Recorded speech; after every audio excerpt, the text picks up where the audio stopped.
Bonjour à tous et bienvenue dans cette nouvelle vidéo InAcademy dans laquelle nous allons continuer à travailler sur la série de vidéos sur l'apprentissage des bases de Angular. Si vous avez suivi la série de vidéos, vous en êtes au même endroit que nous.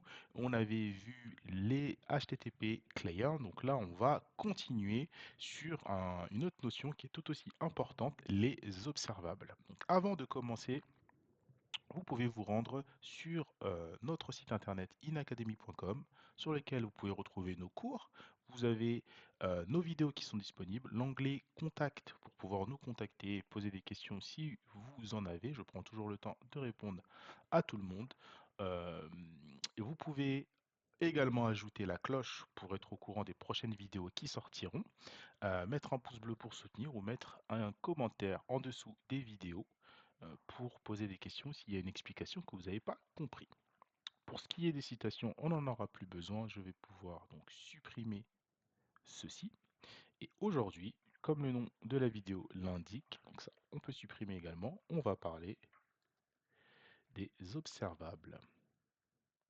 Donc c'est une notion qui est importante. Donc on va donner un exemple assez simple que vous puissiez comprendre comment fonctionnent les observables. Donc les observables, ça va être basé sur RxJS. C'est une bibliothèque de Angular qui va nous permettre de gérer des flux de données de manière asynchrone. Ok? Donc ce qu'on va faire, c'est que on va déclarer un tableau, donc value, un tableau de chiffres, donc number. Donc voilà. Je vais faire égal juste un tableau pour l'instant. D'accord? Et on va déclarer complète. On va dire que c'est, on va lui mettre un booléen. On va dire que c'est égal à false. D'accord? On va faire notre constructeur. Donc voilà, pour l'instant, non, il n'y a rien dedans. On n'a plus besoin du service. Et on va déclarer number. Voilà. On va dire que c'est égal. C'est comme ça qu'on déclare du coup un observable, un new observable. Le type, donc c'est number. Voilà.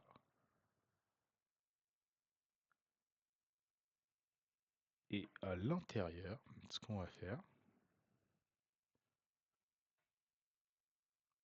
c'est qu'on va mettre observer. Donc en termes de déclaration, on met notre fonction fléchée. Et à l'intérieur, on va utiliser ce qu'on vient de déclarer, donc observer, point.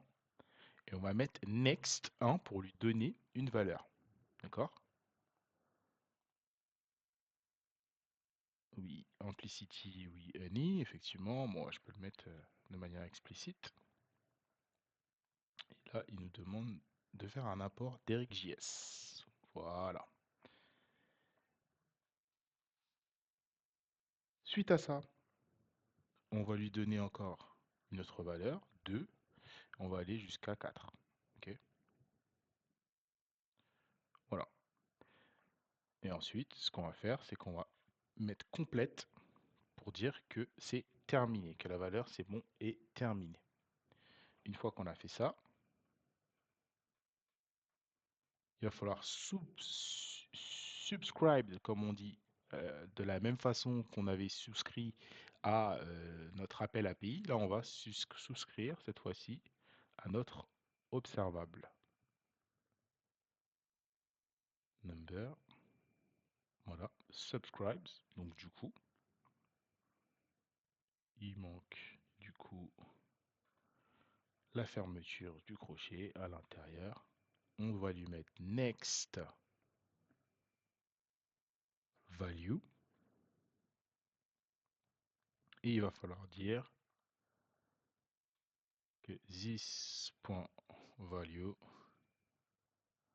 push pour modifier en fait avec la nouvelle valeur value. Voilà. OK? Et juste en dessous, ce qu'on va faire, c'est complète pour préciser que c'est terminé. On met les parenthèses, la fonction fléchée,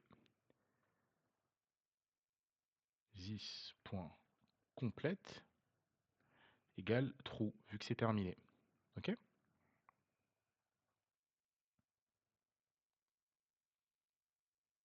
Alors, donc du coup, c'est parce que j'ai refermé mon constructeur et que je ne l'ai pas mis à l'intérieur, et que ici, il manque donc un crochet.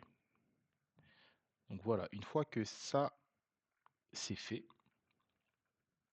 on peut du coup aller dans l'HTML pour mettre le H1, écrire RxJS observable, par exemple. Ok.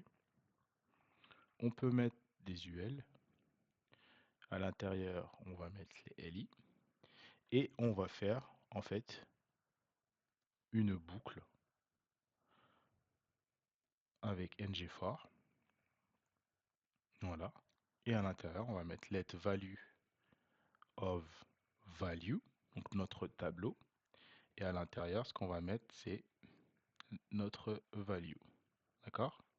Et on va pouvoir même mettre juste en dessous un texte qui va dire le flux de données est terminé. Et on va mettre une condition ngIf qui va nous dire que si complète est true, eh bien ça va s'afficher. Donc si le flux est réellement terminé, eh bien ça s'affiche. D'accord? Donc une fois qu'on a fait ça, on peut se rendre juste ici. Je vais relancer l'application. On va aller sur Contact, revenir ici. Là, vous avez bien 1, 2, 3, 4. Vous avez bien toutes les valeurs qui s'affichent. Et ensuite, bah, en fait, ça c'est automatiquement souscrit, hein. Donc là, j'ai pas besoin de le lancer comme une méthode. Ça c'est automatiquement souscrit. Et c'est bien après que toutes les valeurs aient été pushées que le complete est passé à true. D'accord? Puisqu'au début, le complete, on l'avait passé à false. D'accord? Donc si je l'avais passé à false, le message ne se serait pas affiché. Donc là, j'ai bien toutes les valeurs. Donc c'est à ça que ça va servir les observables. Ça va vous permettre de manipuler des valeurs, de traiter de la donnée dans le flux, en fait, dans le flux.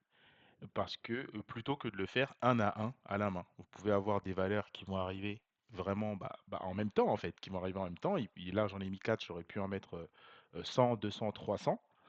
Des fois, quand on fait une réception justement de données, on va pouvoir recevoir énormément de données. Et les observables, ça va vous permettre de traiter la donnée, soit comme ça dans le flux, ou soit, par exemple, au clic de la personne. Ça peut être au clic de l'utilisateur. Si l'utilisateur clique sur ce bouton, eh bien, il va avoir une autre donnée qui va apparaître, et ainsi de suite, ainsi de suite, ainsi de suite. Et ça vous permet de gérer et de décider quand est-ce que c'est complet, quand est-ce que c'est terminé, quand le flux de données est terminé. Ok, par exemple, ça peut être une personne, une fois qu'il a reçu, je ne sais pas moi, tout les adresses auxquelles il a souscrit ou tous les noms d'utilisateurs qu'il a renseignés, eh bien là on décide que le flux est terminé. D'accord? Donc ça peut être utilisé de plusieurs façons. C'est important de savoir les reconnaître et c'est important de savoir les utiliser. D'accord? Donc voilà pour la partie sur les observables. Euh, je vous invite à pratiquer de votre côté et surtout de reproduire, hein, par vous-même. Parce que c'est vrai qu'à chaque fois on a l'habitude de consommer, consommer, regarder des vidéos, mais c'est important de faire par soi-même. D'accord? Donc, je vous remercie d'avoir suivi cette vidéo sur les observables et je vous donne rendez-vous très prochainement pour la suite de la série. Merci beaucoup et à très vite.